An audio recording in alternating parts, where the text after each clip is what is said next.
warahmatullahi wabarakatuh. Alhamdulillahirobbilalamin. Segala puji bagi Allah Subhanahu Wa Taala. Salam salam kepada Rasulullah Sallallahu Alaihi Wasallam. Yang saya hormati Ketua KNPI Kecamatan Lusukun. Kemudian saya hormati juga Pak Jumir dan Bang Zahri. Pada malam hari ini kita akan melakukan diskusi publik online terkait dengan potensi Aceh Utara sebagai pusat administrasi Kabupaten Aceh Utara. Pada malam hari ini kita akan bahas bersama organisasi Kabupaten. Di samping saya, di samping kanan sudah ada Bang Zubir Hadi, politisi Partai Nasdem. Sekarang beliau duduk di Komisi 3 DPRK Aceh Utara, dan beliau juga sebelumnya pernah menjabat sebagai wakil ketua DPRK Aceh Utara, ya. Dan di samping kiri saya sudah ada Bang Zahri Abdullah. Bang Zahri Abdullah ini beliau sebagai dimisioner BEM Unimal. Kemudian beliau sekarang juga menjabat sebagai ketua himpunan mahasiswa pasca sarjana Universitas Maliku Saleh. Himpunan apa, Pak? Magister Administratif. Magister Administratif. Baik, terima kasih. Baik, langsung saja. Yang pertama kita akan menanyakan kepada Bang Zubir ini terkait dengan pemindahan ataupun percepatan pemindahan administrasi Aceh Utara, pemindahan administrasi dari Lusmai ke Lusukun. Yang pertama kita mulai dari kata potensi. Potensi itu kami manai ada dua. Yang pertama potensi apakah cepat atau lambat. Yang kedua potensi secara umum. Potensi secara umum maksudnya potensi ekonomi, potensi kemudahan administratif dan sebagainya. Kenapa kita berbicara malam ini potensi? Karena berbicara ibu kota, Lusukun memang sudah menjadi ibu kota yang ditetapkan oleh peraturan pemerintah nomor 8 tahun 2018 tahun 2003. Kemudian yang kedua, kepada Bang Jubir juga kami ingin menanyakan, sekarang lagi pandemi COVID ataupun pandemi Corona. Jadi di Aceh Utara terjadi pemotongan anggaran untuk hal tersebut. Kemudian kabarnya juga Aceh Utara kasnya lagi kosong. Ini mohon penjelasannya Pak nanti. Kasnya lagi kosong. Kemudian apakah ada pengaruh pemotongan anggaran ini dengan cepat atau lambatnya proses pemindahan administrasi dari Kota Lusmai ke Kota Lusukun? Selanjutnya nanti kepada Bang Zahri, mohon pandangan administrasinya sebagai mahasiswa ilmu administrasi, bagaimana kelancaran administrasi, prosesnya dan segala macam. Apabila segera difungsikan Lusukun sebagai pusat administrasi pemerintah Aceh Utara. Baik, untuk pertama langsung saja saya serahkan kepada Bang Jubir. Kepada Bang Jubir, waktu dan tempat dipersilakan.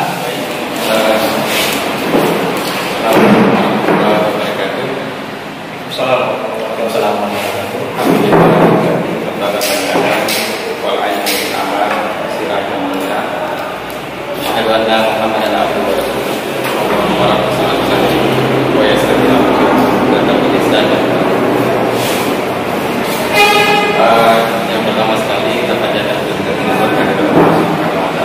kesempatan yang sangat baik pada bulan Ramadan ini. Saya kesempatan teman-teman muda yang berdiskusi santai kalau tentang pandemi corona yang sedang mewabah di dunia. Teman-teman muda ini masih punya inisiatif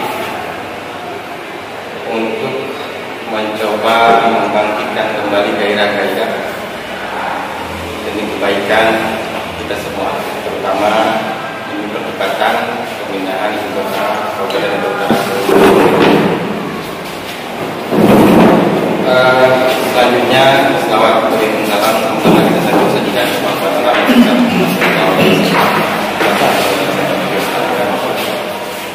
sekali lagi. Saya mau konsep sedikit, boleh? Ya, boleh Pak. Ini pakai konsep ya, untuk kejelasan. Oke. Sekali lagi saya sampaikan terima kasih kepada teman-teman dari KNPI Aceh Utara, terutama KNPI Kecamatan Lusukun yang telah menginisiasi kegiatan yang sangat baik ini. Semoga memberi manfaat untuk kita semua. Rekan sahabat saya Pak Hari yang juga hadir sebagai narasumber, mungkin akan melihat lebih jauh prospeknya dalam konteks administrasi, bagaimana mensinergikan sebuah kabupaten ya, apabila kedudukan administrasinya itu ada di dua tempat yang berbeda. Mungkin nanti akan beliau sampaikan secara detail. Kalau saya kurang. Kemudian Bang Hafiz sebagai moderator, terima kasih. Baik, para tokoh masyarakat, tokoh ulama, teman-teman, sahabat, dan seluruh masyarakat Aceh Utara yang saya hormati dan saya cintai. Sekali lagi saya ingin menegaskan bahwa saya belum kompeten sekali, belum mampu. Kalau di DPR pengalaman baru 2 tahun lebih kurang. Di sisa periode kemarin saya menduduki jabatan sebagai wakil ketua itu mengganti yang meninggal dunia.